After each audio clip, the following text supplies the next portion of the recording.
Hi, ಎಲ್ಲರಿಗೂ ನಮಸ್ಕಾರ ಸ್ನೇಹಿತರೆ. ನಿಮ್ಮೆಲ್ಲರಿಗೂ ನಮ್ಮ ಚಾನಲ್ಗೆ ಸ್ವಾಗತ.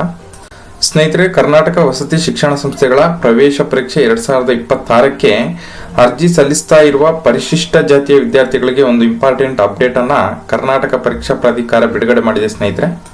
ಅದು ಏನಪ್ಪಾ ಅಂದ್ರೆ, ನಿವೃತ್ತ ನ್ಯಾಯಮೂರ್ತಿ ಎಚ್.ಎನ್. ನಾಗಮೋಹನ್ ದಾಸ್ ಅವರ ಅಧ್ಯಕ್ಷತೆಯಲ್ಲಿ ರಚಿಸಿದ್ದ ಪರಿಶಿಷ್ಟ ಜಾತಿಗಳ ಒಳ ಮೀಸಲಾತಿ ವರದಿಯನ್ವಯ ಹೊಸದಾಗಿ ಪರಿಶಿಷ್ಟ ಜಾತಿಯಲ್ಲಿ ಪ್ರವರ್ಗ ಎ, ಪ್ರವರ್ಗ ಬಿ ಹಾಗೂ ಪ್ರವರ್ಗ ಸಿ ಈ ರೀತಿಯಾಗಿ ಮುದ್ರಿತವಾಗಿರುವ ಜಾತಿ ಪ್ರಮಾಣ ಪತ್ರಗಳನ್ನ ಸಂಬಂಧಿಸಿದ ತಹಶೀಲ್ದಾರರಿಂದ ಪಡೆದು ಆ ನಂತರ ಸದರಿ ಜಾತಿ ಪ್ರಮಾಣ ಪತ್ರಗಳ RD ನಂಬರ್ ಅನ್ನ ನೀವು ಅರ್ಜಿ ಸಲ್ಲಿಸುವ ಸಂದರ್ಭದಲ್ಲಿ ಎಂಟ್ರಿ ಮಾಡಲಿಕ್ಕೆ ಹೇಳಲಾಗಿತ್ತು ಸ್ನೇಹಿತರೆ.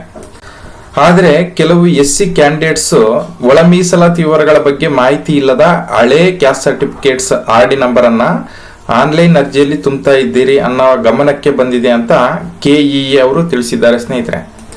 ಆದ್ರಿಂದ ಸ್ನೇಹಿತರೆ, ಇನ್ನೂ ಅರ್ಜಿ ಸಲ್ಲಿಸದೇ ಇರುವ ವಿದ್ಯಾರ್ಥಿಗಳು ಒಳ ಮೀಸಲಾತಿ ವಿವರ ಇರುವ ಹೊಸ ಜಾತಿ ಪ್ರಮಾಣ ಪತ್ರಗಳನ್ನು ಪಡ್ಕೊಂಡು ಅದರ RD ನಂಬರ್ ಅನ್ನ ಆನ್ಲೈನ್ ಅರ್ಜಿಯಲ್ಲಿ ನಮೂದಿಸಿದ್ರೆ ಮಾತ್ರ ಆಯಾ ಕೆಟಗರಿಗೆ ನಿಗದಿಯಾಗುವ ಸೀಟುಗಳ ಹಂಚಿಕೆಗೆ ಪರಿಗಣಿಸಲಾಗುವುದು ಅಂತ ಕರ್ನಾಟಕ ಪರೀಕ್ಷಾ ಪ್ರಾಧಿಕಾರ ತಿಳಿಸಿದೆ ಸ್ನೇಹಿತರೆ.